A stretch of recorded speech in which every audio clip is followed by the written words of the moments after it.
Gunung Agung Karangasem kembali erupsi selama 2 menit lebih. Dari pengamatan PVMBG secara umum warna lava yang keluar sejak erupsi 27 Juni lalu mulai berubah warna lantaran pergerakan laju erupsi telah berkurang dibandingkan erupsi pada tahun lalu. Gunung Agung Karangasem kembali erupsi pada Senin pagi.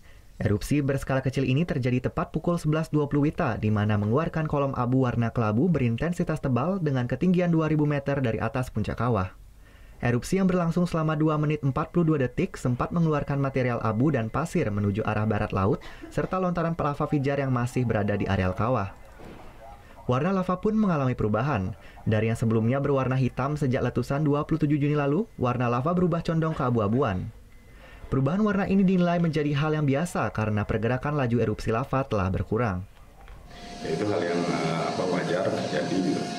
Dan itu pun erupsi yang terjadi saat ini karena ya laju efusi lavanya tidak secepat pada tanggal 28-29 sehingga kemungkinan itu berpengaruh pada perubahan warna juga dalam citra yang kita amati dari satelit itu, citra kawah. Kembali meningkatnya aktivitas vulkanis Gunung Agung terjadi sejak 27 Juni lalu. Hingga Senin sore, jumlah keseluruhan erupsi Gunung Agung telah mencapai 22 kali erupsi. Kadek Martana melaporkan untuk NET.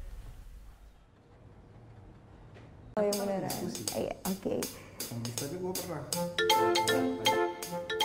Nah, udah kan nonton beritanya? Jangan lupa di-subscribe, di-like, dan juga di-komen ya akun YouTube dari Net Bali. Terima kasih udah subscribe. Yang belum, jangan sampai lupa. Di sebelah sini nih. Subscribe.